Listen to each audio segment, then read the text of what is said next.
ಪ್ರಿಯ ವೀಕ್ಷಕರೇ, ರಾ ನ್ಯೂಸ್ ಕಾರ್ಯಕ್ರಮಕ್ಕೆ ತಮಗೆಲ್ಲ ಸ್ವಾಗತ. ವೀಕ್ಷಕರೇ, ಕತೆಗೂ ಮುನ್ನ ಒಂದು ಸಣ್ಣ ನೀತಿಯ ಮಾತು. ಭಗವಂತ ಮನುಷ್ಯನಿಗೆಲ್ಲವನ್ನ ಕೊಟ್ಟ, ಯಾವುದರಲ್ಲೂ ಭೇದ ಭಾವ ಮಾಡಲಿಲ್ಲ, ಒಂದು ಅಂಕೆ ಇಡಲಿಲ್ಲ, ಇನ್ನೊಂದು ಮಾಡಲಿಲ್ಲ, ಎಲ್ಲ ಕೊಟ್ಬಿಟ್ಟು ಮನುಷ್ಯನಿಗೆ ಚಾನ್ಸ್ ಕೊಟ್ಟ. ಚಾನ್ಸ್ ಕೂಡ ಭಗವಂತ ತಗೊಳ್ಳಿಲ್ಲ, ಮನುಷ್ಯನಿಗೆ ಚಾನ್ಸ್ ಕೊಟ್ಟ. ನೀನು ಏನಾಗಬೇಕು ಅಂದ್ಕೊಂಡಿದ್ದೀಯೋ ಅದನ್ನು ನೀನು ಮನಸ್ಸು ಮಾಡಿದ್ರೆ ನಿನ್ನ ಶ್ರಮದ ಹಾದಿಯಲ್ಲಿ ನೀನು ಅದಾಗ್ತೀಯ. ನಿನಗೇನು ಬೇಕು ಅಂತ ಆಯ್ಕೆ ಕೂಡ ನಿಂದೆ, ಸಾಧನೆ ಕೂಡ ನಿಂದೆ, ಗೆಲುವು ನಿಂದೆ, ಯಶಸ್ಸು ನಿಂದೆ. ಸೊ ಭಗವಂತ ತನ್ನ ಕೈಯಲ್ಲಿ ಏನೂ ಇಟ್ಕೊಳ್ಳಿಲ್ಲ. ಅದ್ರ ಜೊತೆಗೆ ಭಗವಂತ ಪಾಪ ಪುಣ್ಯದ ಆಯ್ಕೆನೂ ಮನುಷ್ಯನಿಗೆ ಬಿಟ್ಟ. ನೀನು ಪಾಪ ಮಾಡಿದ ಮೇಲೆ ಬರ್ತೀಯೋ, ಪುಣ್ಯ ಮಾಡಿದ ಮೇಲೆ ಬರ್ತೀಯೋ. ಪಾಪ ಮಾಡಿ ಮೇಲೆ ಬಂದು ಬೇಗ ಹಾಳಾಗ್ತೀಯೋ, ಪುಣ್ಯ ಮಾಡಿ ಮೇಲೆ ಬಂದು ಶಾಶ್ವತವಾಗಿ ಚೆನ್ನಾಗಿರ್ತೀಯೋ ಇರೋ ತನಕ. ಸೊ ದೇವರು ಯಾವ ಭೇದ ಭಾವ, ಯಾವ ಇದನ್ನು ದೇವರು ಪ್ರಕೃತಿ ಎಲ್ಲ ಅಷ್ಟೇ, ಗಾಳಿ ನೀರು ಬೆಳಕು ಎಲ್ಲ ಮನುಷ್ಯರಿಗೂ ಈಕ್ವಲಾಗಿ ಎಲ್ಲರಿಗೂ ಕೊಟ್ಟ. ಮನುಷ್ಯನೇ ಅದನ್ನು ಭೇದ ಭಾವ ಮಾಡಿಕೊಂಡ. ಸೊ ಭಗವಂತನಿಗೆ ಬೇಡದೇ ಇರೋದು, ಪ್ರಕೃತಿಗೆ ಬೇಡದೇ ಇರೋದನ್ನ ಮಾಡ್ಕೊಂಡಿದ್ಯಾರು? ಮನುಷ್ಯನ ಸೃಷ್ಟಿನೇ ಭಗವಂತನಿಂದ, ಪ್ರಕೃತಿಯಿಂದ. ಆದರೆ ಮನುಷ್ಯನೊಳಗೆ ಭೇದ ಭಾವ ಮಾಡಿಕೊಂಡ. ಎಲ್ಲವೂ ಮನುಷ್ಯನಲ್ಲೇ ಇದೆ. ಪಾಸಿಟಿವ್ ಇದೆ, ನೆಗೆಟಿವ್ ಇದೆ. ಕೆಲವರು ಪಾಸಿಟಿವ್, ಕೆಲವರು ನೆಗೆಟಿವ್. ಸೊ ಇದನ್ನು ಅರ್ಥಕೋಬೇಕು. ನಾವು ಯಾಕೆ ಭೂಮಿ ಮೇಲೆ ಸಕಲ ಚರಾಚರ ವಸ್ತುಗಳಲ್ಲಿ, ಸಕಲ ಪ್ರಾಣಿ ಪಕ್ಷಿ ಜೀವ ಜಂತುಗಳಲ್ಲಿ ಮನುಷ್ಯರಾಗಿ ನಾವು ಜನಿಸಿದ್ವಿ. ನಮಗೆ ಮಾತು ಕೊಟ್ಟ, ಆಲೋಚನೆ ಮಾಡೋ ಶಕ್ತಿ ಕೊಟ್ಟ. ಸೊ ನಾವು ಫಸ್ಟು ಯಾವ ಥರ ಆಲೋಚನೆ ಮಾಡಬೇಕು? ನಮ್ಮ ಧರ್ಮದ ಅನುಗುಣವಾಗಿ ಆಲೋಚನೆ ಮಾಡಬೇಕಾ? ಭಾಷೆಯಿಂದ ಮಾಡಬೇಕಾ? ಜಾತಿಯಿಂದ ಮಾಡಬೇಕಾ? ಪಂಗಡದಿಂದ ಮಾಡಬೇಕಾ? ಮತ್ತೊಂದು ಪ್ರಾಂತ್ಯದಿಂದ ಮಾಡಬೇಕಾ? ಗಡಿಯಿಂದ ಮಾಡಬೇಕಾ? ಯಾವುದೂ ಇಲ್ಲ. ಫಸ್ಟು ಮನುಷ್ಯನಾಗಿ ಚಿಂತಿಸಿದ್ರೆ ಇನ್ನು ಮಿಕ್ಕೆಲ್ಲವೂ ಸರೋಗುತ್ತೆ. ಏನಾಗೋಯ್ತು ನಮ್ಮ ಕಾಲ, ಮನುಷ್ಯನಾಗಿ ಯೋಚನೆ ಮಾಡಲಿಲ್ಲ. ಮನುಷ್ಯತ್ವದಿಂದ ಮನುಷ್ಯನನ್ನಾಗಿ ನೋಡುವ ಮನಸ್ಥಿತಿ ಮಾಸಿ ಹೋಗುತ್ತಿದೆ. ನೀವೇ ಅರ್ಥ ಮಾಡ್ಕೋಬೇಕು. ಇಷ್ಟು ಹೇಳಿ ಕತೆಗೆ ಬರೋಣ. ಶಿವಾಜಿನಗರ ಭೂಗತ ಜಗತ್ತು ಭಾಗ 6.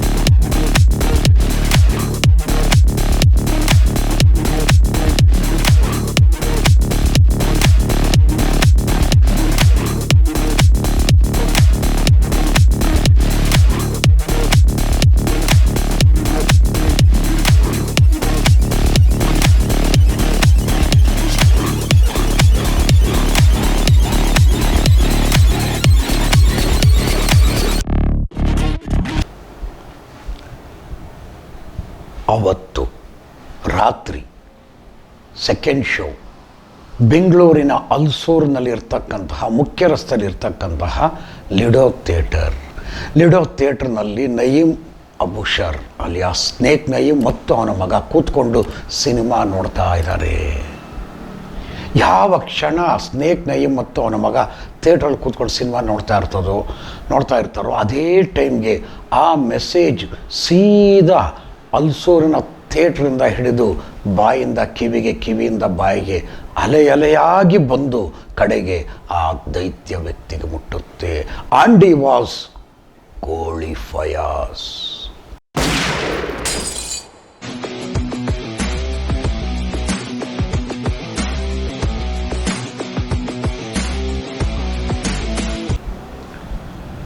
ಕೋಳಿ ಫಯಾಜ್ ತನ್ನ ಅಡ್ಡೆನಲ್ಲಿ ಮದ್ಯಪಾನದ ಮತ್ತಿನೊಂದಿಗೆ ತನ್ನ ಹುಡುಗರೊಂದಿಗೆ ಕೂತಿದ್ದಾಗ ಮೆಸೇಜ್ ಸಿಗುತ್ತೆ. ಲಿಡೋ ಥಿಯೇಟ್ರಲ್ಲಿದ್ದಾರೆ ಸ್ನೇಕ್ ನಯೀಮ್ ಮತ್ತು ಅವನ ಮಗ ಸಿನಿಮಾ ನೋಡ್ತಾ ಇದ್ದಾರೆ ಅನ್ನೋ ಮೆಸೇಜ್ ಬರುತ್ತೆ. ಆಗ ಕೋಳಿ ಫಯಾಜ್ ಅಯ್ಯೋ ಊರೆಲ್ಲ ಹುಡುಕ್ತಾ ಇದ್ದ ದುಶ್ಮನ್ ಇಷ್ಟು ಹತ್ತಿರದಲ್ಲಿ ಸಿಗಾಕೊಂಡವನ ಅಂಥ ಗಡ್ಡ ಕೆರ್ಕೊಂಡು ಆಲೋಚನೆ ಮಾಡಿ ಇವತ್ತು ಬಿಟ್ಟರೆ ಆಗಲ್ಲ, ಇವನ್ನ ಮುಗಿಸ್ಲೇಬೇಕು, ಇವನ್ನ ನಾನಾ ಇಲ್ಲ ಅವನ ನೋಡೇ ಬಿಡೋಣ ಅನ್ನೋ ನಿರ್ಧಾರಕ್ಕೆ ಬರ್ತಾನೆ ಕೋಳಿ ಫಯಾಜ್. ಹಾಗೆ ಅವನ ತಲೆಯಲ್ಲಿ ಸ್ನೇಕ್ ನಯೀಮ್ನ ಕೊಚ್ಚಿ ಕೊಲ್ಲೇಬೇಕು ಅನ್ನೋ ಒಂದು ಮನಸ್ಥಿತಿ, ಆ ನಿರ್ಧಾರ, ಆ ಒಂದು ಡಿಸಿಷನ್ ಮನಸ್ಸಿಗೆ ಬಂದಿದ್ದ ತಕ್ಷಣವೇ ಅವ್ರ ಹುಡುಗರು ಹೇಳ್ತಾನೆ, ನೈ ಚೋಡ್ದೋ ಉಸ್ಕೆ ಪಕಡೋ. ಇದೊಂದೇ ಮಾತು ಕೋಳಿ ಫಯಾಜ್ ಶಿಷ್ಯ ಪಡೆ ಕಿವಿಗಳು ನೆಟ್ಟಗಾಗ್ತದೆ. ಜಾರೆ ಜಾರೆ ಜಾರೆ ಜಾರೆ ಅಂದ್ಕೊಂಡು ಗಾಡಿಗಳು ಬರ ಬರ ಬರ ಬರ ಅಂತ ಬರ್ತಾ ಇರ್ತಾರೆ. ಈ ಕಡೆ ಸ್ನೇಕ್ ನಯೀಮ್ನ ಹಿಡ್ಕೊಳ್ಳೋಕ್ಕೆ ಅಂತ ಕೋಳಿ ಫಯಾಜ್ ಪಡೆ ಬರ್ತಾ ಇರುತ್ತೆ. ಅಲ್ಸೂರು ತಾಜ್ ರೆಸಿಡೆನ್ಸಿ ಸಮೀಪಕ್ಕೆ ಬರ್ತಾ ಇದ್ದರೆ ಆ ಕಡೆ ಥಿಯೇಟ್ರಲ್ಲಿ ಕೂತಿರ್ತಾನೆ ಸ್ನೇಕ್ ನಯೀಮ್ ಮತ್ತು ಅವನ ಮಗ. ಥಿಯೇಟ್ರಲ್ಲಿ ಸ್ಕ್ರೀನ್ ಮೇಲೆ ಸ್ನೇಕ್ ನಯೀಮ್ ಸಿನಿಮಾ ನೋಡ್ತಾ ಇದ್ದಾನೆ. ಸಿನಿಮಾದ ಕೊನೆಯಲ್ಲಿ ಬರುತ್ತೆ ದಿ ಎಂಡ್.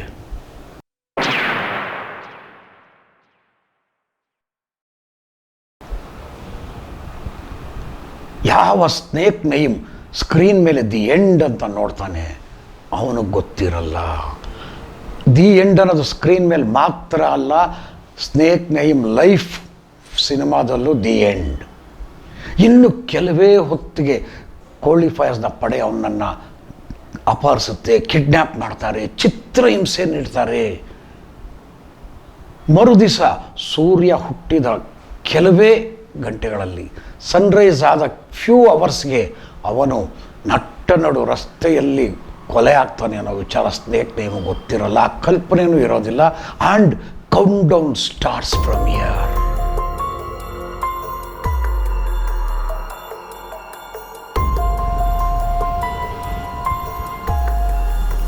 ಥಿಯೇಟ್ರಿಂದ ಆಚೆಗೆ ಬರ್ತಾನೆ ಸ್ನೇಕ್ ನಯೀಮ್ ತನ್ನ ಮಗನ ಕೂರಿಸ್ಕೊಂಡು ಜಾವಾ ಗಾಡೀಲಿ.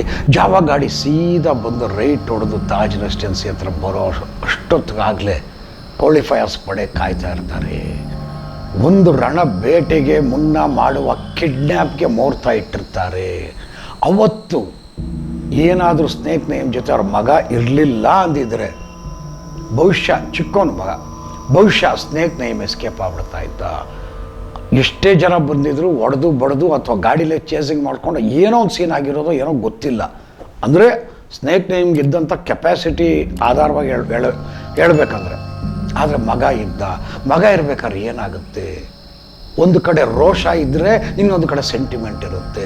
ಮಗ ಇದ್ದಾನೆ ಅನ್ನೋ ಸೆಳೆತ ಕಾಡ್ತಾ ಇರುತ್ತೆ. ಆ ಕಡೆ ಫೈಟ್ಗೂ ಚಾನ್ಸ್ ಇರಲ್ಲ, ಎಲ್ಲ ಒಂದು ರೀತಿ ಮಿಕ್ಸಪ್ ಆಗಿಬಿಡುತ್ತೆ.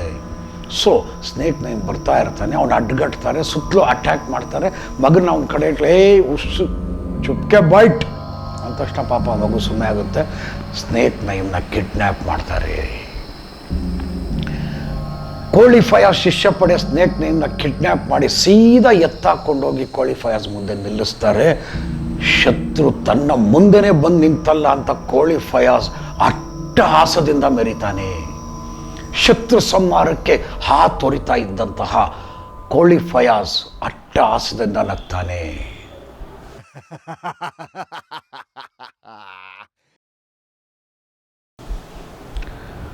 ಸ್ನೇಕ್ ನಯೀಮ್ನ ನೋಡಿ ಕೋಳಿ ಫಯಾಜ್ ಹಾಗೆ ಕುದ್ದೋಗ್ತಾನೆ. ನೀನಾ ನನ್ನ ಆಟ ಆಡಿಸಿದ್ದು? ಇಡೀ ಶಿವಾಜಿನಗರ ಅಲ್ಲ, ಬೆಂಗಳೂರು ಈಸ್ಟ್ ಅಂದ್ರೇ ಅಷ್ಟು ಹವಾ ತೋರಿಸ್ತದೆ ಕೋಳಿ ಫಯಾಜ್, ಅಷ್ಟು ಹವಾ ಇಟ್ಟಿದ್ದೀನಿ ಕೋಳಿ ಫಯಾಜ್ ಹೆಸರು ಕೇಳಿದ್ರೆ ಎಲ್ಲರೂ ಆಶ್ಚರ್ಯಗೊಳ್ತಾರೆ, ಭಯ ಪಡ್ತಾರೆ. ನೀನು ಯಾರು ನೆನ್ನೆ ಮೊನ್ನೆ ಅನ್ನೋ ಟೈಪಲ್ಲಿ. ಅಂದರೆ ಒಬ್ಬ ದೊಡ್ಡ ಮಟ್ಟದಲ್ಲಿ ಹೆಸರು ಮಾಡಿರೋ ರೌಡಿಗೆ ಅವ್ರ ದುಶ್ಮನ್ ಎದುರುಗಡೆ ಸಿಕ್ಬಿಟ್ರೆ ಎಂತೆಂಥವ್ರು ನನಗೆ ಸಲಾಮ್ ಹೊಡಿತಾರೆ, ಇವನು ಯಾವುದಿದು ಅನ್ನೋ ಟೈಪು ಕೋಳಿ ಫಯಾಜ್ಗೆ. ಕ್ಯಾರೆ ತೂ ಅಪ್ಪಂಕ ದುಶ್ಮನ್ ಅಂತ ಒಂದು ಬಿಡ್ತಾನೆ. ಸ್ನೇಕ್ ನಯೀಮ್ ಅಷ್ಟೇ ಕೋಪದಲ್ಲಿ ಕುದಿತಾ ಇರ್ತಾನೆ. ಯಾಕೆಂದರೆ ಸ್ನೇಕ್ ನಯೀಮ್ ಸಹ ಅಂಥ ಉಳ್ಳಾಟಪಾಸ್ ಫಿಗರ್ ಅಲ್ಲ, ಅವನು ಖಡಕ್ ವ್ಯಕ್ತಿನೇ. ಕೋಳಿ ಫಯಾಜ್ ಮೇಲೆ ಮುಷ್ಟಿಗೆ ಮುಷ್ಟಿ ಬಿಗಿದು ಫಿಸ್ಟ್ ಅಂತಾರಲ್ಲ, ಫೈಟ್ ಮಾಡೋ ಕೆಪಾಸಿಟಿ ಇದ್ದವನು only one snake Naeem. Snake Naeem ಮಾತಾಡೋಕ್ಕೆ ಇದಿರಲ್ಲ, ಕೈಯೆಲ್ಲ ಕಟ್ಟಿರ್ತಾರೆ. ಆಗಲೂ ಸ್ನೇಕ್ ನಯೀಮ್ ಕಣ್ಣಲ್ಲಿ ಮತ್ತು ಮನಸ್ಸಿನಲ್ಲಿ ಹಾವಿನ ಬುಸುಗುಡಿಕೆ, ಬುಸ್ ಅಂತ ನೋಡ್ತಾನೆ ಇರ್ತಾನೆ. ಕೋಳಿ ಫಯಾಜ್ ಕೆರಳಿ ಕೆಂಡಾಮಂಡಲನಾಗಿರ್ತಾನೆ. ಓಕೆ, ಇಲ್ಲಿ ಇಷ್ಟ ಆದರೆ ಹೊರಗಡೆ ಏನಿರುತ್ತೆ ಸುದ್ದಿ? ಒಂದು, ಆ ಮಗುನ ಬಿಟ್ಬಿಡ್ತಾರೆ, ಮಗುನ ಕಿಡ್ನ್ಯಾಪ್ ಮಾಡಿ ಕರ್ಕೊಂಡು ಹೋಗಲ್ಲ.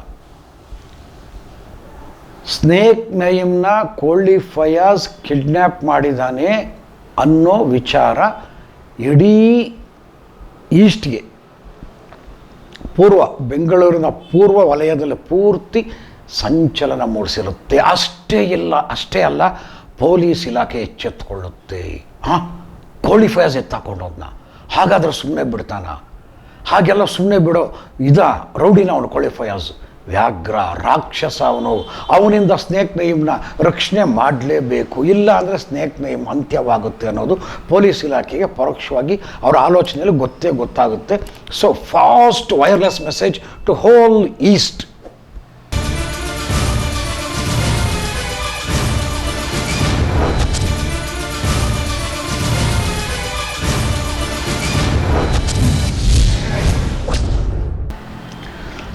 ಪೊಲೀಸ್ ಕಂಟ್ರೋಲ್ ರೂಮಲ್ಲಿ ಎಲ್ಲ ವೈರ್ಲೆಸ್ ಸೆಟ್ಗಳಲ್ಲಿ ವೈರ್ಲೆಸ್ ಮೆಸೇಜ್ಗಳು, ಸಂದೇಶ ರವಾನೆ ಆಗ್ತಾ ಇರುತ್ತದೆ, ಮೆಸೇಜ್ ಪಾಸ್ ಆಗ್ತಾ ಇರುತ್ತೆ. ಕೋಳಿ Fayaz kidnap, snake Naeem alert alert alert, wanted wanted wanted, ಕೋಳಿ ಫಯಾಜ್ ವಾಂಟೆಡ್, ಅಲರ್ಟ್ ಅಲರ್ಟ್ ಅನ್ನೋ ಟೈಪಲ್ಲಿ ಇಡೀ ಬ್ಯಾಂಗ್ಳೂರ್ ಈಸ್ಟ್ ಆಲ್ ಚಾರ್ಲಿ ಇದು ವೈರ್ಲೆಸ್ ಇದರಲ್ಲಿ ಈ ಕಿಡ್ನ್ಯಾಪ್ ವಿಚಾರ ಸಂಚಲನ ಮೂಡಿಸ್ತಾ ಇರುತ್ತೆ. ಪೊಲೀಸರು ತುಂಬ ಅಲರ್ಟ್ ಆಗಿರ್ತಾರೆ, ಜಾಗೃತರಾಗಿ ಈಸ್ಟಲ್ಲಿ ಬರ್ತಕ್ಕಂಥ ಎಲ್ಲ ಪೊಲೀಸ್ ಠಾಣಾ ಅಧಿಕಾರಿಗಳು, ACP DCP ಅವರೆಲ್ಲರೂ ಅಲರ್ಟ್ ಆಗಿರ್ತಾರೆ. ಬರೀ ಅಲರ್ಟ್ ಆಗಿರೋದಲ್ಲ, ಅದೇ ರಾತ್ರಿ ಕೋಳಿ ಫಯಾಜ್ಗೆ ಸೇರಿದ ಅಡ್ಡೆಗಳು, ಕೋಳಿ ಫಯಾಜ್ ಶಿಷ್ಯಂದಿರ ಮನೆಗಳು ಎಲ್ಲ ಕಡೆ ಸರ್ಚ್ ಮಾಡ್ತಾರೆ. ಗಲ್ಲಿ ಹುಡುಕ್ತಾರೆ, ಸುಂದಿ ಪೊದೆ ಎಲ್ಲ ಕಡೆ ಹುಡುಕ್ತಾರೆ, ಎಲ್ಲೂ ಬಿಡೋದಿಲ್ಲ. ಅದರಲ್ಲೂ ಶಿವಾಜಿನಗರ ಪೊಲೀಸ್ ಠಾಣೆಯ ಪೊಲೀಸರು, ಅಧಿಕಾರಿಗಳು, ಪೊಲೀಸರು, ಸಿಬ್ಬಂದಿ ವರ್ಗ ಎಲ್ಲ ಒಂದೊಂದು ಗಲ್ಲಿನೂ ಬಿಡಲ್ಲ. ಪ್ರತಿಯೊಬ್ಬನ ಮನೆಗೆ ಕೋಳಿ ಫಯಾಜ್ ಬಂಧು ಬಳಗ, ಸ್ನೇಹಿತರು, ಶಿಷ್ಯಂದರು, ಚೇಲಾಗಳು ಯಾರ್ಯಾರು ಇರ್ತಾರೋ ಎಲ್ಲರ ಮನೆಗೂ ನುಗ್ಗುತ್ತಾನೆ ಇರ್ತಾರೆ.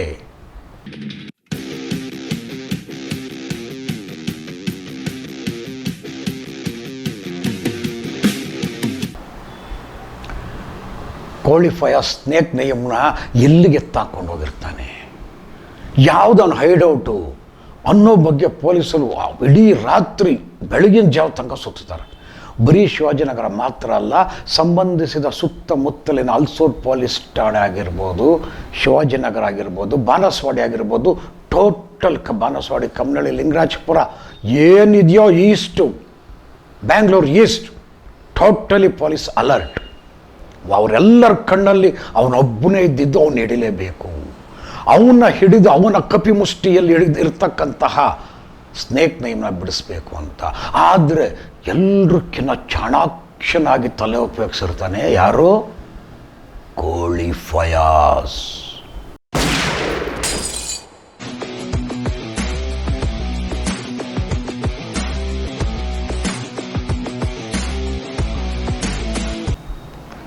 ಬ್ಯಾಂಗ್ಳೂರ್ ಈಸ್ಟ್ನಲ್ಲಿರ್ತಕ್ಕಂಥ ಎಲ್ಲ ಪೊಲೀಸ್ ಸ್ಟೇಷನ್ಗಳ ಸರಹದ್ದಿನಲ್ಲಿ ಪೊಲೀಸರು ಬಂಧನದ ಬಲೆಯನ್ನು ಬೀಸಿರ್ತಾರೆ. ಹದ್ದಿನ ಕಣ್ಣಿನಲ್ಲಿ ನೋಡಿ ಕೋಳಿ ಫಯಾಜ್ಗಾಗಿ ಬೇಟೆ ನಡೆಸ್ತಾರೆ. ಅದೊಂದು ಬೇಟೆನೇ ಇಡೀ ರಾತ್ರಿ ದೊಡ್ಡ ಬೇಟೆನೇ ಶುರುವಾಗುತ್ತೆ. ಕಮಿಷನರ್ ಆಫೀಸಿಂದ ಹೆಚ್ಚುವರಿ ಪೊಲೀಸರು ಬಂದಿರ್ತಾರೆ. ಒಂದಿಡೀ ರಾತ್ರಿ ಎಲ್ಲ ಕಡೆ ಕೋಳಿ ಫಯಾಜ್ ಎಲ್ಲಿರ್ತಾನೆ, ಎಲ್ಲಿ ಟೀ ಕುಡಿತಾನೆ, ಎಲ್ಲಿ ಫ್ರೆಂಡ್ಸ್ ಅವರು, ಎಲ್ಲಿ ರಿಲೇಟಿವ್ಸ್ ಮನೆ ಇದೆ, ಎಲ್ಲಿ ಶಿಷ್ಯಂದ್ರ ಮನೆ ಇದೆ, ಎಲ್ಲಿ ಹೈಡೌಟ್ಗಳು ಇದೆ, ಲಾಸ್ಟ್ ಟೈಮ್ ಎಲ್ಲಿ ಸಿಗಾಕೊಂಡಿದ್ದ, ಅವ್ನ ಹೈಡೌಟ್ ಪ್ಲೇಸ್ ಯಾವುದು, ಅವ್ನ ಮೆಸೇಜ್ ಕೊಡೋರು ಯಾರು, ಅವ್ರ ಮನೆಗಳಲ್ಲಿ ಪ್ರತಿಯೊಂದು ಇಂಚ್ ಟು ಒಂದು ಜಾಗ ಬಿಡ್ದಂಗೆ ಹುಡುಕಾಡ್ತಾರೆ. ಆದರೆ ಕೋಳಿ ಫಯಾಜ್ ಸಿಗಲ್ಲ. ಯಾಕೆ ಸಿಗಲ್ಲ? ಅಂಥ ಜಾಗದಲ್ಲಿ ಎಲ್ಲಿರ್ತಾನೆ ಕೋಳಿ ಫಯಾಜು? ಇಡೀ ಶಿವಾಜಿನಗರ ಜಾಲಾಡಿದ್ರೂ ಇಲ್ಲ. ರೆಸಲ್ ಮಾರ್ಕೆಟು ಅಲ್ಲಿ ಇಲ್ಲಿ ಕೋಳಿ ಫಯಾಜ್ ಹುಡುಗರು ಮನೆಗಳು ಎಲ್ಲೂ ಇಲ್ಲ. ಅಲ್ಸೂರಲ್ಲೂ ಇಲ್ಲ, ಬಾನಸವಾಡಿಲೂ ಇಲ್ಲ, ಎಲ್ಲೂ ಇಲ್ಲ. ಎಲ್ಲ ರೌಡಿ ಶೀಟರ್ಗಳ ಮನೆ, ಕೋಳಿ ಫಯಾಜ್ ಶಿಷ್ಯ ಪಡೆಯ ರೌಡಿ ಶೀಟರ್ಗಳ ವಿಳಾಸ ಮತ್ತೊಂದು ಎಲ್ಲ ಪೊಲೀಸರ ಮುಂದೆ ಇದ್ದು ಪ್ರತಿಯೊಂದು ಕಡೆನೂ ಪೊಲೀಸರು ಧಾವಿಸ್ಬಿಡ್ತಾರೆ. ಸಿಗಲ್ಲ. ಯಾರು? ಕೋಳಿ ಫಯಾಜ್ ಸಿಗಲ್ಲ. ಹಾಗಿದ್ರೆ ಎಲ್ಲಿರ್ತಾನೆ ಕೋಳಿ ಫಯಾಜ್? ನೋಡಿ, ಕೋಳಿ ಫಯಾಜ್ ಬಲಿಷ್ಠ, ಫುಲ್ಲು ತಗೊತಾನೆ, ಅದರ ಡ್ರಿಂಕ್ಸ್ ಮಾಡ್ತಾನೆ, ತಾಕತ್ತು ಪೈಲ್ವಾನ್ ಎಲ್ಲ. ಆದರೆ ಕೋಳಿ ಫಯಾಜ್ ಅವತ್ತಿಗೆ ಅದೆಂತಹ ತಲೆ ಉಪಯೋಗಿಸಿರ್ತಾನೆ ಅಂದರೆ, ಎಲ್ಲಿರ್ತಾನೆ ಅವನು ಕೋಳಿ ಫಯಾಜ್?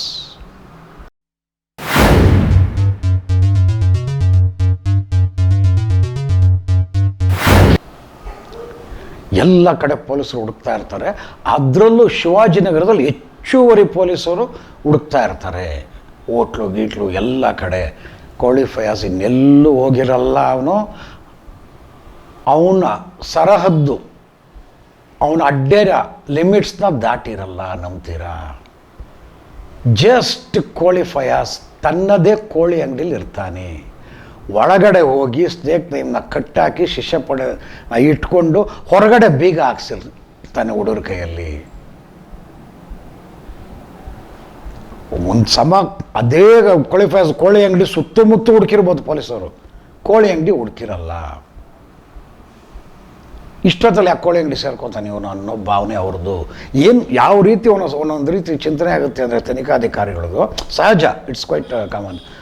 ಎತ್ತಾಕೊಂಡು ಹೋಗಿರ್ತಾನೆ. ಇಲ್ಲ ಹತ್ತಿರದಲ್ಲಂತೂ ಎಲ್ಲೂ ಇರಲ್ಲ, ಎಲ್ಲೋ ದೂರ ಇರ್ತಾನೆ. ಇಲ್ಲಿ ಏರಿಯಲ್ಲಂತೂ ಇರಲ್ಲ. ಯಾರೇ ಆಗಲಿ ಒಂದು ಕಿಡ್ನ್ಯಾಪ್ ಮಾಡಿ ವಾಂಟೆಡ್ ಆಗಿರೋರು ಏರಿಯಲ್ಲಿ ಇರೋಕ್ಕೆ ಸಾಧ್ಯನಾ? ಏರಿಯಾ ಅವ್ರಿಗೆ ಒಂಥರ ನೋ ಎಂಟ್ರಿ ಇದ್ದಂಗೆ ಈ ಟೈಮಲ್ಲಿ. ನೋ ಎಂಟ್ರಿ ಅನ್ನೋದು ಅಂಡರ್ವರ್ಲ್ಡ್ ಭಾಷೆನೇ ಹೇಳ್ತೀನಿ. ಕೆಲವು ಟೈಮ್ ಪೊಲೀಸವ್ರು ರೌಡಿಗಳು ವಾಂಟೆಡ್ ಆಗಿಬಿಟ್ರೆ ಅವರು ಲೋಕಲ್ ಪೊಲೀಸ್ ಸ್ಟೇಷನ್ ಲಿಮಿಟ್ಸಲ್ಲಿ ನೋ ಎಂಟ್ರಿ ಅಂತ ಕರೀತಾರೆ ಅವ್ರು. ಇವರು ನೋ ಎಂಟ್ರಿ ಅಪ್ಪ ಅವನಿಗೆ ಅಂತ, ಇದೊಂದು ಭಾಷೆ.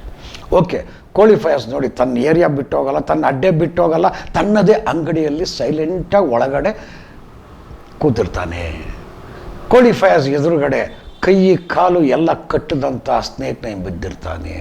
ಅಲ್ಲಿ ಸ್ಟಾರ್ಟ್ ಆಗುತ್ತೆ ಟಾರ್ಚರಿಂಗ್ ಸ್ನೇಕ್ ನೇಮ್.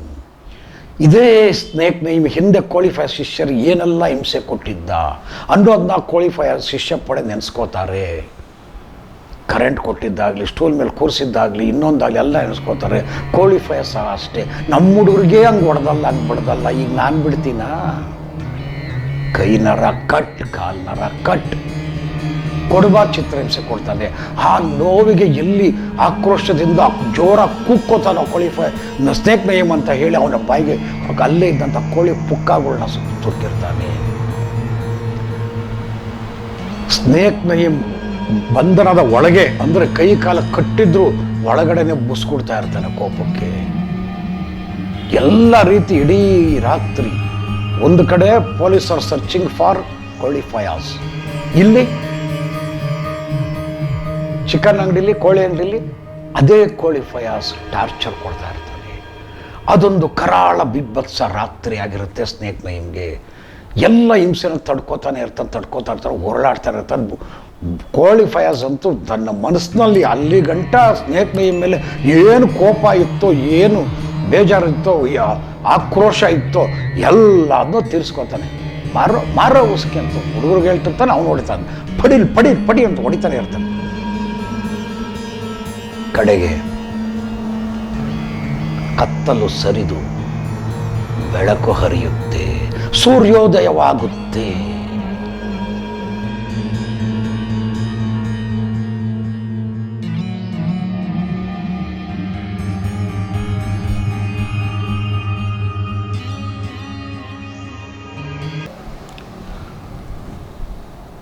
ಸನ್ರೈಸ್ ಆಗುತ್ತೆ. ಈ ಕಡೆ ಕೋಳಿ ಅಂಗಡಿ ಒಳಗೆ ಕೋಳಿಗಳು ಗುಟ್ಟು ಕೂಗ್ತಾನೆ ಇರ್ತದೆ. ಕೋಳಿ ಫಯಾಜ್ ಆಗ್ತಾನೆ. ಕೋಳಿ ಫಯಾಜ್ ಕಾಲ ಕೆಳಗೆ ತನ್ನ ಶತ್ರು ಮಲಗಿರ್ತಾನೆ ಸಹಾಯಕವಾಗಿ. ಯಾರು? Snake name. ಕೋಳಿ ಫಯಾಜ್ ಫ್ರೆಶ್ ಆಗಿ ಒಂದು ಬಾಟ್ಲು ಓಪನ್ ಮಾಡಿ ಫುಲ್ಲು ಸುಕ್ಕ ಕುಡಿತಾನಂತೆ. ಶತ್ರುವಿನ ಸಂಹಾರಕ್ಕೆ ಕ್ಷಣಗಣನೆ.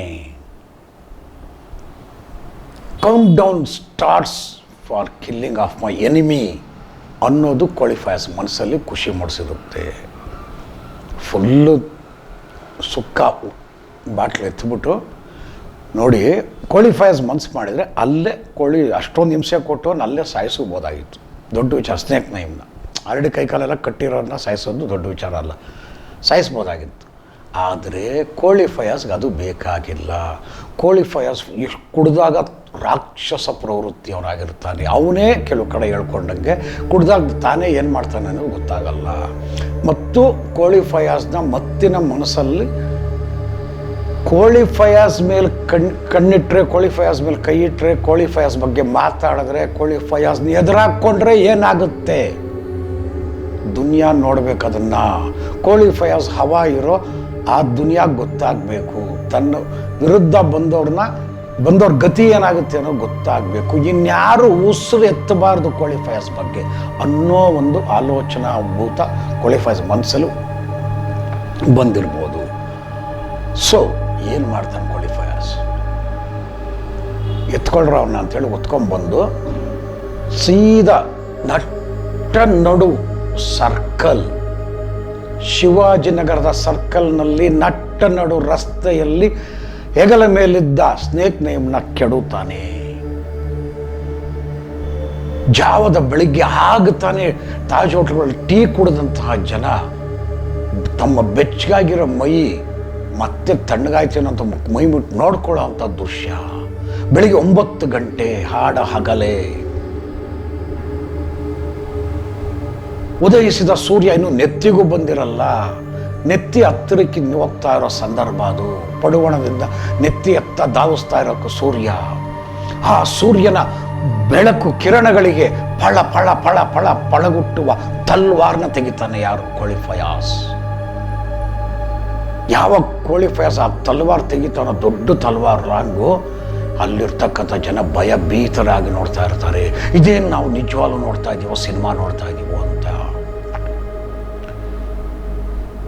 ಆ ಕ್ಷಣ ಕೂಡ ನೆಲದಲ್ಲಿ ಬಿದ್ದಿದ್ದಂತಹ ಸುಸ್ತಾಗಿ ಅರೆ ಜೀವವಾಗಿರುವಂತಹ ಸ್ನೇಕ್ ನೈಮ್ ಹೇಳ್ತಾನೆ. ಏನಂತ ಅಂದಿರ್ಬೋದು? ಊಹಿಸ್ಕೊಳ್ಳಿ ನೀವು, ಬೇರೆ ಯಾರೇ ಸ್ನೇಕ್ ನೈಮ್ ಜಾಗದಲ್ಲಿ ಇದ್ರು ಏನಂತಿದ್ರು ಆ ಟೈಮಲ್ಲಿ? ನಾವೆಲ್ಲ ನಮ್ಮ ಸಡನ್ ನಮ್ಮ ಮೈಂಡಿಗೆ ಬರೋ ಗೆಸ್ಸಿಂಗ್ ಲೆಕ್ಕದಲ್ಲೇ ಫಾರ್ ಎಕ್ಸಾಂಪಲ್ ಹೇಳ್ತಾ ಇರೋದು. ಏನನ್ಬೋದು? ಅಷ್ಟು ರಾತ್ರೆಲ್ಲ ಹಿಂಸೆ ತಿಂದು ಕೋಳಿ ಫಯಾಜ್ನ ರಾಕ್ಷಸ ರೂಪವನ್ನು ನೋಡಿದಂಥ ಸ್ನೇಕ್ ನೈಮ್ ಏನಂದಿರ್ಬೋದು? ಯೂಶ್ವಲಿ ನಮ್ಮ ಮನ್ಸಿಗೆ ಬರೋದೇನು? ಬಿಟ್ಬಿಡ್ಗುರು ಬಿಟ್ಬಿಡ್ಗುರು, ನಾ ಎಲ್ಲೋ ಬದುಕೋತೀನಿ ಬಿಟ್ಬಿಡು, ನಂಗೆ ಒಬ್ಬ ಮಗ ಅವ್ನು ಬಿಟ್ಬಿಡ್ಗುರು ಬಿಟ್ಬಿಡ್ಗುರು, ಆಯ್ತು ಗುರು, ಇದು ತಂಟೆಗೆ ಬರಲ್ಲ ಗುರು, ನಿನ್ನ ಕಡೆ ತಲೆ ಯಾಕೆ ಮಲಗಲ್ಲ ಗುರು, ಬಿಟ್ಬಿಡ್ಗುರು, ಬೇಡ ಗುರು, ಆಯ್ತು ಗುರು ಅಂತ ಸಹಜವಾಗಿ ಈ ಥರ ಹೇಳೋ ಅಂಥ ವಿಚಾರನ ಹಲ್ವಾರು ಬಾರಿ ನಾವು ಕೇಳಿದ್ದೀವಿ. ಯೂಶ್ವಲಿ ಮನುಷ್ಯ ಅಂದಮೇಲೆ ಹಂಗೆ ತಲ್ವಾರ್ ಹಿಡ್ಕೊಂಡು ಎದುರುಗಡೆ ಕೈ ಕಾಲು ಕಟ್ಟಿದೆ, ಎದುರುಗಡೆ ಮನುಷ್ಯ ತಲ್ವಾರ್ ಹಿಡ್ಕೊಂಡು ಅವನಿದ್ರೆ ಯಾವಂತಾನೆ ಅಲ್ಲಿ ಆವಾಜ್ ಹಾಕೋಕ್ಕಾಗ್ತದ, ಇದು ಮಾಡೋಕ್ಕಾಗುತ್ತಾ? ಜನರಲ್ ಗೆಸ್ಸಿಂಗಲ್ಲಿ ಮನುಷ್ಯ ಹಂಗೆ ತಾನೆ. ಸದ್ಯ ಜೀವ ಹೊಡೆದ್ರೆ ಸಾಕಪ್ಪ, ಸಾಕಿ ಒಂದು ಸವಾಸ, ಇವನು ಕಾಟ ಸಾಕು, ಅಯ್ಯೋ ಅಂತ ನರಳ್ತಾ ಇರ್ತಾನೆ. ಆದರೂ ಇದೆಲ್ಲ ಉಲ್ಟಾ, opposite. Snake Nayeem was opposite. ಆಗ್ಲೂ ಅಷ್ಟೇ ಖಡಕ್ಕಾಗಿ ಅಷ್ಟೆಲ್ಲ ಒದೆ ತಿಂದಿದ್ರು ಆ ದೇಹ, ಆ ಗಂಟಲಿನಿಂದ ಹಂಗೆ ಹೇಳ್ತಾರೆ ಸ್ನೇಕ್ ನೈಮ್, ಈಗಲೂ ಕಾಲ ಮಿಂಚಿಲ್ಲ, ಕೈ ಕಟ್ಟಿರೋ ಕಟ್ಟು ಬಿಚ್ಚು ಫೈಟ್ ಮಾಡೋಣ, ಬಿಚ್ಚು ಕಟ್ಟು ಬಿಡ್ತೀನಿ, ನೀನು ನೋಡ್ತೀನಿ, ನೋಡೇ ಬಿಡೋಣ, ಕೈ ಕಟ್ಟಿರೋ ಗಂಟು ಬಿಚ್ಚು, ಹಗ್ಗ ಬಿಚ್ಚು, ಫೈಟ್ ಮಾಡೇ ಬಿಡೋಣ, ಆಗಿದ್ದಾಗ್ಲಿ ಅಂತ. ಹೇಗಿರ್ಬೋದು ಅವನು ಸ್ನೇಕ್ ನೈಮ್? ಹೇಗಿದ್ದ? ಕೋಳಿ ಫಯಾಜು ಫುಲ್ಲು ಟೈಟ್ ಆಗಿರೋ ಟೈಮು. ಅಯ್ಯೋ ನನ್ನ ಮಗನೇ, ಸಾವೇ ಹತ್ರ ಬಂದಿದ್ದೀನಿ, ನಾನೇ ನಿನಗೆ ಸಾವು, ನನ್ನ ಕೈಯಿಂದಲೇ ನಿನಗೆ ಸಾವಾಗಿರೋ ಈ ಟೈಮಲ್ಲಿ, ಈ ಕ್ಷಣದಲ್ಲೂ ಗಾಂಚಲಿ ನಾನು ನಿಂದು, ಈಗಲೂ ಆವಾಜ್ ಆಗ್ತಾ ಇದೆಯಾ ಅಂತ ಇನ್ನಷ್ಟು ಡಬ್ಬಲ್ ಕೆರಳ್ಬಿಡ್ತಾನೆ ಕೋಳಿ ಫಯಾಜ್. ನಿಜಕ್ಕೂ ಕೋಳಿ ಫಯಾಜ್ ಒಳಗೆ ಅನ್ಸಿರುತ್ತೆ, ಎಂಥ ಕಿಲಾಡಿ ನನ್ನ ಮಗ ಇವನು. ಕೋಳಿ ಫಯಾಜ್ ಲೈಫಲ್ಲಿ ಮೋಸ್ಟ್ಲಿ ನೋಡಿರಲ್ಲ ಸ್ನೇಕ್ ನೈಮ್ ಟೈಪ್.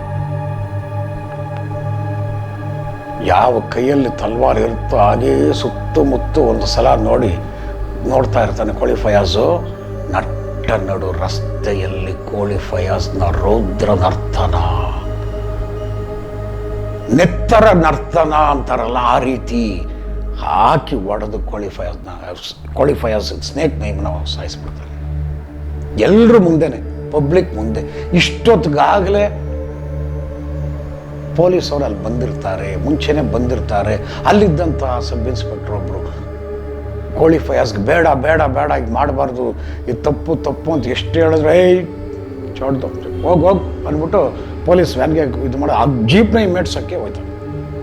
ಇಲ್ಲಿ ದೊಡ್ಡ ದುರಂತ ಅಂದರೆ ಅವತ್ತಿದ್ದಂಥ ಅಧಿಕಾರಿ ತಮ್ಮದೇ ಕಿಸೆಯಲ್ಲಿ ಇತ್ತಲ್ಲ ಬಂದೂಕು ತೊಗೊಂಡು ಕೋಳಿ ಫಯಾಜ್ ಎದುರಿಸಿದ್ದಿದ್ರೆ ಕಾಲು ಹೊಡೆದಿದ್ರು, ಕೈ ಹೊಡೆದಿದ್ರು, ಅಥವಾ ಆ ಪೊಲೀಸ್ ಅಧಿಕಾರಿಯ ಮೇಲೆ ಏನು ಖಡ್ಗವನ್ನು ಜೊಳ್ಪಿಸಲು ಬಂದಾದ ಸತ್ಯ ಎಲ್ಲರೂ ನೋಡ್ತಾ ಇದ್ದಾರೆ. ಇದೇನು ಇಡನ್ನಲ್ಲ, ಪಬ್ಲಿಕ್ ಓಪನ್ ಆಡಾಗಲೇ ಬಟ್ಟ ಬಯಲು ಶೂಟ್ ಮಾಡಿ ಫಯಾಜ್ ಕಾಲ್ ಮಾಡ್ಬೋದಾಯ್ತಲ್ಲ. ಎನ್ಕೌಂಟ್ರ್ ಎನ್ಕೌಂಟ್ರ್ ಆಗಿರೋ ರಿಯಲ್ 91 ಅಲ್ಲಾಗಿತ್ತು. ಇದಕ್ಕಿಂತ 88 ಅಲ್ಲ, ಇದು ಇದು ಸ್ಟೇಷನ್ ಶೇಖರ್ದು. ಇಲ್ಲಿ ಇಂಥ ಒಂದು ಸೀನ್ ಇಟ್ಕೊಂಡು ಅವರು ಇನ್ಸ್ಪೆಕ್ಟ್ರು ಹಿಂಜರಿತಾರೆ. ಕೋಳಿ ಫಯಾಜ್ ರೌದ್ರ ನರ್ತನಕ್ಕೆ, ಅವನ ಇದಕ್ಕೆ ಆರ್ಭಟಕ್ಕೆ ಅವರು ಆ ಕ್ಷಣ ಹಿಂಜರಿತಾರೆ. ಹಿಂಜರಿದು ಮರುದಿವಸ ಅವ್ರು ಹೇಳಿಕೆ ಕೊಡ್ತಾರೆ, ನಾನೇನಾರ ಕೋಳಿ ಫಯಾಜ್ನ ಶೂಟ್ ಮಾಡಿದ್ದಿದ್ರೆ, ಕೋಳಿ ಫಯಾಜ್ ಏನಾರ ಸ್ಪಾಟಲ್ಲಿ ಗುಂಡೆಟ್ ತಿಂದು ಸತ್ತಿದ್ದಿದ್ರೆ ದೊಡ್ಡ ಕೋಮು ಗಲಭೆ ಆಗ್ಬಿಡೋದು, ಬೆಂಗಳೂರು ಸಿಚುಯೇಷನ್ನೇ ಕೆಟ್ಟೋಗಿರೋದು ಅನ್ನೋದು ಅವರ ಸಮಜಾಯಿಷಿಯ ಉತ್ತರ. ಸೊ ಹೀಗೆ ಕೋಳಿ ಫಯಾಜ್ ಸ್ನೇಕ್ ನಯೀಮ್ನ ಕೊಂದು ನಟ್ಟ ನಡು ರಸ್ತೆಯಲ್ಲಿ ಕೊಂದು ತಾನೇನು ಅನ್ನೋದನ್ನ ತೋರಿಸ್ತಾನೆ. ಆ ನಂತರ ಕೋಳಿ ಫಯಾಜ್ ಅರೆಸ್ಟ್ ಆಗ್ತಾನೆ. ಅಂದರೆ ಬರೀ ಲಾಕಪ್ಪಲ್ಲೇ 1.5 ದಿವಸ ಮಲಗಿರ್ತಾನೆ ಗೆದ್ದೊಳಲ್ವ ಅಂತ, ಅಂದರೆ ಅಷ್ಟು ತೊಗೊಂಡಿರ್ತಾನೆ ಡ್ರಿಂಕ್ಸ್ ಮಾಡಿರ್ತಾನೆ. ಸೊ ಕೋಳಿ ಫಯಾಜ್ನ ಮೊದಲನೇ ಚಾಪ್ಟರ್ ಇಲ್ಲಿ ಕ್ಲೋಸ್ ಆಗುತ್ತೆ. ಅಂದರೆ ಸ್ನೇಕ್ ನಯೀಮ್ ಮಾಡಿರೋದು ಚಾಪ್ಟರ್ ಕ್ಲೋಸ್ ಆಗುತ್ತೆ. ಕೋಳಿ ಫಯಾಜ್ ಜೈಲಿಗೆ ಹೋಗ್ತಾನೆ. So what next? ಶಿವಾಜಿನಗರದಲ್ಲಿ ಏನೆಲ್ಲ ನಡೆಯುತ್ತೆ, ಗ್ಯಾಂಗ್ ವಾರ್ ಹೇಗೆ ಶುರು ಆಗುತ್ತೆ, ಕೋಳಿ ಫಯಾಜ್ ಜೈಲಲ್ಲೇ ಕೂತ್ಕೊಂಡು ಹೇಗೆ ಆಪ್ರೇಟ್ ಮಾಡ್ತಾನೆ, ಕೋಳಿ ಫಯಾಜ್ನ ಅದೊಂದು ಆಜ್ಞೆಗೆ ಒಂದು ತಲೆ ನಟ್ಟ ನಡು ರಸ್ತೆಯಲ್ಲಿ ಹೇಗೆ ಉರುಳಿ ಬೀಳುತ್ತೆ ಅನ್ನೋ ಮೋಸ್ಟ್ ಇಂಪಾರ್ಟೆಂಟ್ ಟೆರಿಫಿಕ್ ವಿಚಾರಗಳು ಮುಂದಿನ ಸಂಚಿಕೆ.